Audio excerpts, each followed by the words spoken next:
नमस्कार दोस्तों, बहुत बहुत स्वागत है आपका एक बार फिर से आपके अपने ही चैनल में। जी हाँ दोस्तों, दिन भर की स्पेस, डिफेंस और इंटरनेशनल गलियारों में क्या हुआ, इस बारे में आज मैं आपको इस वीडियो में जानकारी देने वाला हूं। तो चलिए जान लेते हैं।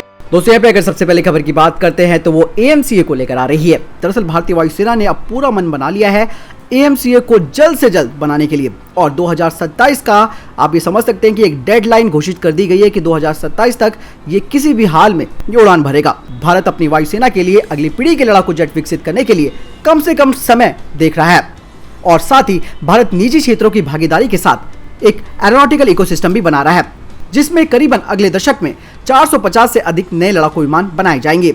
उन्नत मल्टीरोल कॉम्बैट एयरक्राफ्ट यानी कि AMCA परियोजना को 2027 तक उड़ान भरने के लिए एक आंतरिक यानी कि इंटरनल टाइमलाइन सौंपी गई है, जिसे वायुसेना के द्वारा जो शब्द दिया गया है वो है वेरी टाइट, क्योंकि वायुसेना पूरी जोर शोर से इस प्रोजेक्ट का समर्थन कर रही है। Air chief marshal RKS Bhadauria ने संकेत दिया है कि लड़ाकू विमानों के पहले 2 स्क्वाड्रन को एक इंपोर्टेड इंजन से संचालित किया जाएगा और बाकी के जो फाइटर एयरक्राफ्ट बनेंगे उन्हें स्वदेशी इंजन से पावर दी जाएगी। भारत एक जॉइंट वेंचर पर भी योजना चला रहा है, वर्तमान में जिसकी समय सीमा 2028 तक निर्धारित की जा रही है।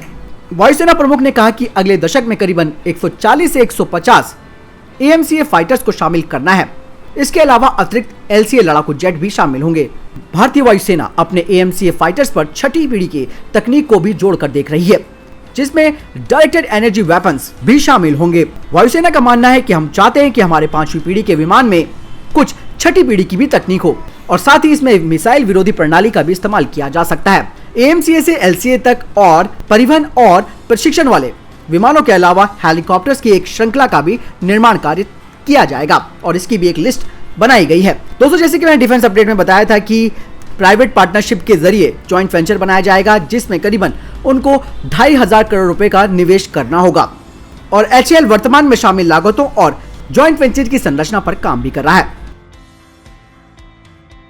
अगली खबर की बात करते हैं तो 21 MiG-29 फाइटर जेट्स को लेकर आ रही है। भारतीय वायुसेना दिसंबर तक 21 ट्विन इंजन वाले MiG-29 जेट विमानों के लिए रूस के साथ एक आदेश देने को तैयार है।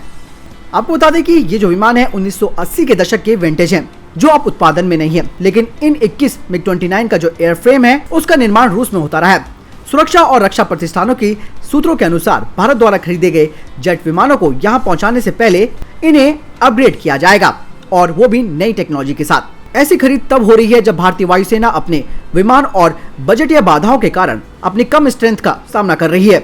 सूत्रों के अनुसार इंडियन एयरफोर्स पहले MiG-29 के लिए आदेश देगा, और उसके बाद रूस से लाइसेंस के तहत HAL के द्वारा 12 अन्य Su-30 MKI का निर्माण किया जाना है।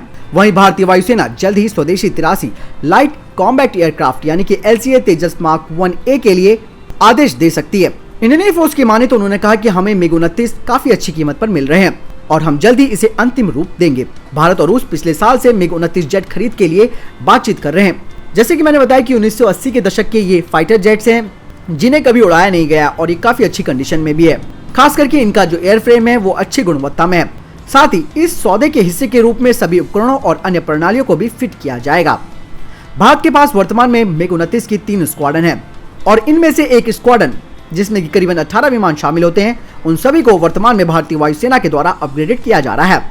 इन विमानों में नए हथियार पैकेज से लैस होने के अलावा नए एयर टू एयर ईंधन भरने की सुविधा दी गई है, जिससे MiG-29 पिछले विमानों की तुलना में लंबी दूरी को कवर कर सकता है। MiG-29 में कई नवीनतम विशेषताएं हैं, जिसमें डिजिटल स्क्रीन के साथ ग्लास कॉकपिट भी शामिल है। उन्नत विमान air to ground, air to air और यहां तक कि एंटी शिप ऑपरेशन भी कर सकता है। दोस्तों, अगली खबर की बात करते हैं तो पाकिस्तान को लेकर आ रही है। दरअसल पाकिस्तान ने जर्मनी के साथ AIP सिस्टम के लिए बात की, जिसे जर्मनी ने सिरे से नकार दिया और एक जोरदार झटका दिया पाकिस्तान को। वहीं अब खबर आ रही है कि पाकिस्तान की नेवी का कराची में विस्तार साफ दिखने लगा है। यहाँ के शिपयार्ड में बड़े बदलाव देखे जा सकते हैं। एक नया कंस्ट्रक्शन हॉल और ज्यादा क्षमता वाला ड्राई डॉक दिखाई दे रहा है। इसे लेकर अभी जानकारी सामने नहीं आ रही है। माना जा रहा है कि यहाँ पर चीन की डिजाइन की गई AIP यानी कि एयर इंडिपेंडेंट पावर पनडुब्बियों को स्थानीय रूप से निर्माण किया जा रहा है। पाकिस्तान की नेवी में 8 टाइप 039B हैंगुर क्लास पनडुब्बियों के आने से इसकी ताकत बढ़ जाएगी। हाल ही में नेवल न्यूज की एक रिपोर्ट में कहा गया है कि नई पनडुब्बियां चीन की टाइप 039 युआन क्लास जैसी होंगी। इनका निर्माण चीन के शिप बिल्डिंग इंडस्ट्री कॉर्पोरेशन और कराची शिपयार्ड और इंजीनियर्स वर्क्स मिलकर करेंगे। इससे पहले कराची में पाकिस्तान की फ्रांस के द्वारा डिजाइन की गई अगस्ता क्लास की पनडुब्बियां भी बन चुकी हैं। नया कंस्ट्रक्शन हॉल और ड्राई डॉक KSEW के दक्षिण के हिस्से में है। 2 लेन का हॉल 2015 से बन रहा है। बाहरी हिस्सा काफी हद तक पूरा हो चुका है। यहाँ एक साथ 2 पनडुब्बियां बनाने की जगह हो सकती है। वहीं ड्राई डॉक का काम 2016 से चल रहा है। नॉर्वे के साइनक्रो लिफ्ट शिप लिफ्ट डिजाइन का डॉक पानी के ऊपर है। ड्राई डॉक 126 मीटर लंबा है और 32 मीटर चौड़ा और इसकी लिफ्टिंग क्षमता करीबन 7,881 टन की है। नई पनडुब्बियों के लिए इसे पर्याप्त माना जा रहा है। फ्रिगेट के आकार के जंगी जहाजों और बड़ी पनडुब्बियों के काम भी आ सकता है। अभी तक की जानकारी के मुताबिक आपको बता दें कि पहली पनडुब्बी चीन में बनी है और वो 2022 तक डिलीवर भी कर सकता है। स्थानीय निर्माण 2028 तक चल सकता है। चीन से अधिग्रहण ट्रेड का हिस्सा है। पाकिस्तान के कई नौसैनिक जंगी जहाजों का प्रोग्राम चीन से कराया गया है। पाकिस्तान और चीन की नौसेना एक दूसरे के साथ मिलकर काम भी करती हैं। पाकिस्तानी नौसेना की मुख्य पनडुब्बी बर्थ के पास ये निर्माण हॉल भी होगा। यहाँ से PNS इकबाल भी करीब है, जहाँ से पाकिस्तानी नेवी का एक्सक्राफ्ट मिजेट सबमरीन प्रोग्राम चल रहा है। टेक्नोलॉजी ट्रांसफर से KSEW को फायदा होगा। स्टारलिंक की AIP टेक्नोलॉजी फ्रांस के MESMA सिस्टम से अलग है, जो पाकिस्तान की ऑगस्टा 90B टाइप बोट में लगा है। पाकिस्तान अकेला ऐसा देश है जो MESMA पर काम करता है। अगली खबर की बात करते हैं तो तटरक्षक बल को लेकर आ रही है। भारतीय तटरक्षक बल के लिए अब विशाखापट्टनम में एक ऑफशोर पेट्रोल वेसल विग्रा का निर्माण शुरू हो चुका है। यह उन 7 जहाजों की श्रृंखला में अंतिम है, जिन्हें मेक इन इंडिया पहल के एक भाग के रूप में Larsen and Toubro ship building के द्वारा विशेष रूप से कोस्ट गार्ड के लिए डिजाइन और निर्मित किया गया था। 98 मीटर लंबे जहाज में 2100 टन का डिस्प्लेसमेंट है और 5000 समुद्री मील की दूरी तय कर सकता है। विग्रा को यार्ड 45007 के रूप में जाना जाता है। मार्च 2021 में ऑन बोर्ड उपकरण और मशीनी के व्यापक परीक्षण के पूरा होने के बाद इन्हें भारतीय तटरक्षक में शामिल होने की संभावना है। आपको बता दें कि भारत के पूर्वी क्षेत्र में 10 इंटरसेप्टर नौकाओं, 8 offshore patrol vessels, 15 fast patrol vessels, इसके अलावा 5 ड्रोनियर विमान और 3 चेतक हेलीकॉप्टरों का एक बेड़ा है। इस जहाज को उन्नत नेविगेशन और संचार उपकरण के अलावा सेंसर और आधुनिक मशीनरी से लैस किया गया है।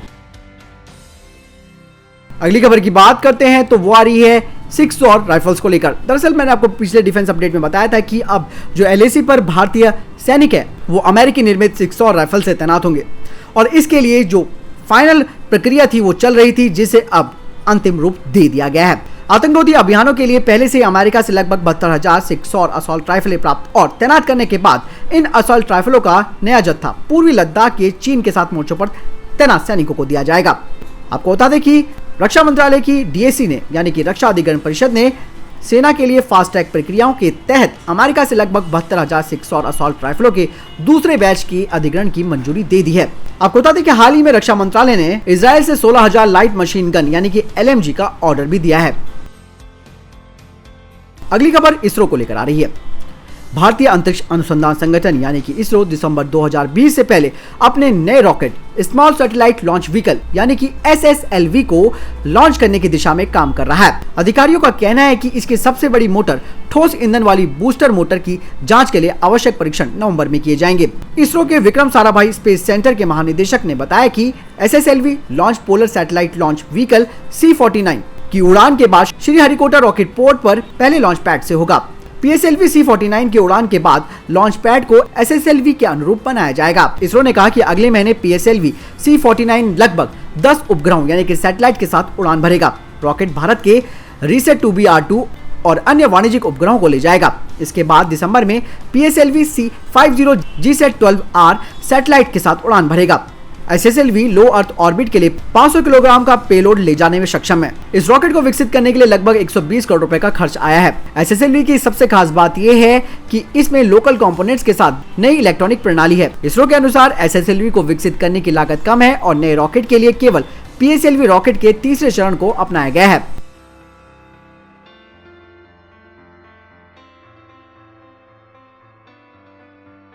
तो दोस्तों ये थे अभी तक के top defence space update. Video के संबंध में कोई प्रश्न जवाब सवाल या आपका कोई भी मुद्दा है जरूर मुझे कमेंट बॉक्स में लिखकर पूछ सकते हैं। इस वीडियो को इतना ही, मिलता हूं नए वीडियो के साथ, तब तक अपना ख्याल रखिएगा। जय हिंद, जय भारत।